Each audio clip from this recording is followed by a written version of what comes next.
महाराज म्हणतात की आई आपल्या बाळाचे जसे लाड करते, कौतुक करते, तसेच विठ्ठला तू पण आमचे लाड आणि कौतुक करतो आहेस.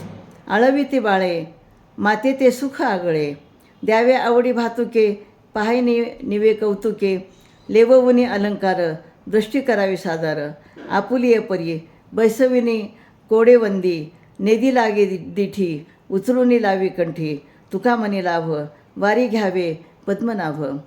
तर मुलाने आईला प्रेमाने आळवले, प्रेमाने बोलवले की त्या आईला फार सुख वाटते, फार आनंद होतो. ती मुलाला आवडीने खाऊ घालते, त्या मुलाकडे पाहून समाधान वाटते. आवडीने त्याच्या अंगावर अलंकार घालून आपल्या मुलाकडे कौतुकाने पाहत असते. ते माऊली मुलाला आपल्या जागेवर बसवते आणि त्याला प्रेमाने वंदन करते. त्या मुलाला कोणाची दष्ट लागू नये अशी ती करते व मुलाच्या गळ्याजवळ ती कवटाळते.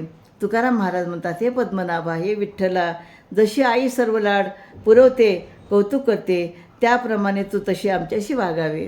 म्हणजे जशी एखादी आई आपल्या मुलाचं, आपल्या बाळाचं कौतुक करते, तसं तू आमच्याशी करावं, अशी अपेक्षा तुकाराम महाराज विठ्ठलाकडे करतात.